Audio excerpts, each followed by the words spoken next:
Chris is probably one of the most passionate people that I've ever met. No matter what was going on, he was all in. In everything that he did. When Chris first got to the Maine Tourism Association, he thought that we could do business better. And I think what Maine will miss the most about Chris is just how much he cared about the tourism industry and about making that a success. Chris believed in himself in a way that many people don't. I think about myself. If I'm going to go for a new job, I want to make sure I check 9 of the 10 boxes. He'd say, oh, I check 3, I'm going for it. I remember when we first moved to Maine, he was talking within a couple of years of, oh, I'm going to get that job eventually. Chris had worked for, I think, 8 years in Bar Harbor and he had done a tremendous job there. I think he was ready to move on to something a little bit bigger. I happened to be the fortunate person who was chairman of the board when Chris came on board at the Tourism Association. Working with Chris was like a roller coaster. It was a lot of fun, a lot of hard work, a lot of adventures. You never knew what was going to happen each day. He was great at getting people to rally around an issue together. I know when we moved to Bar Harbor, the Bar Harbor Chamber of Commerce, there was some tension in the community. And Chris found a way to bring people together, to listen, to share ideas. Chris was very much about bringing you on board in line with his thinking. Our industry is already a bit of a crazy ride, and Chris loved going on those rides and enjoying it. And it was all about the speed with everything he did, and he was going to make sure that everybody was in the car with him when the train left the station. Chris was really proud of the reorganization of the MTA, and he should have been. He completely reorganized the operation at headquarters, and he brought in the Simple View for the new website, and that was just a tremendous amount of work. And he did it in pretty short order. He went at it just nonstop, and he was relentless and successful, tremendously successful. So I met Chris Fogg back in August of 2017. I saw this ad about the Maine Tourism Association hiring a government affairs director. After that hour of spending with Chris Fogg, I knew that this place was something special, and the people that worked here were something special, and a lot of that has to do with Chris Fogg. Chris loved beer. Chris loved Diet Coke. Chris loved laughing. Chris loved life. And you know what else Chris loved? Hockey. I don't think Chris was any happier than when he was right here at the Kennebec Ice Arena watching Ike and Lincoln play hockey. Oh, absolutely. It was the passion.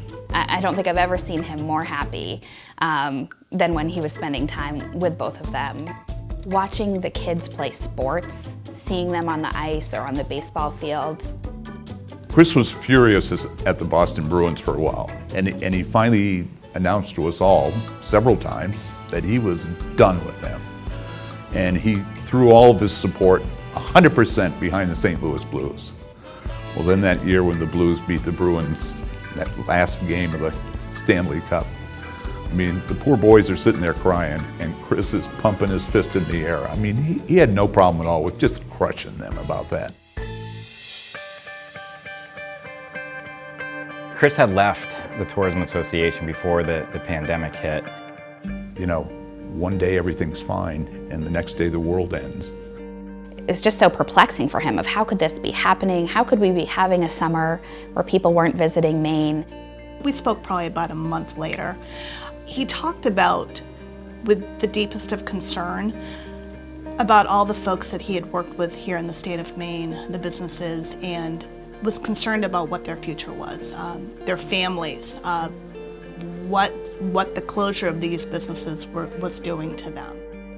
I think in hindsight, things worked out in a way that was really good for him and his family, in a sense that he got to spend the last 8 months with his kids.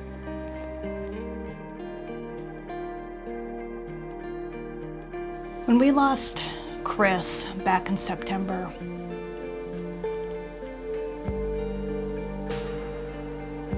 I'm gonna take a pause for a minute. It's okay.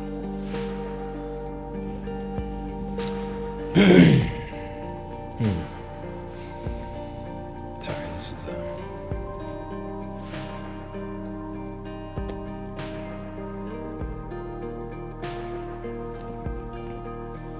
We lost a friend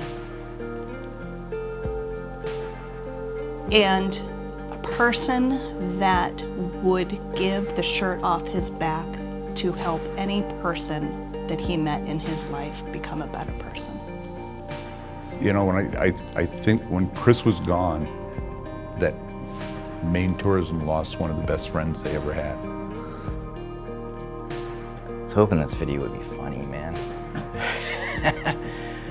Yeah, oh gosh, I know. See, now I'm gonna cry, isn't it? You're doing this to me on purpose. So I know that Chris is not here to be able to accept this year's award. He would say that we're in this all together and we did this, even though he was the one that got us to jump on the bandwagon with him and go on the roller coaster ride. I'm certain he would dedicate the award to us, to me, to Ike, and to Lincoln, and to his colleagues and friends that he's made all along the way, along his career. I think that Chris would say, what took everybody so long to give him this award? You know, I think what he would have done is stood up, accepted the award, said thank you, and then sat back down. And he'd probably lean over whoever was chairman of the board then and say, hey, you know what we got to work on? I think he would say it doesn't belong to him. It belongs to every single person in this state that has worked to make Maine's tourism economy the best it could possibly be. That's just the type of person Chris was.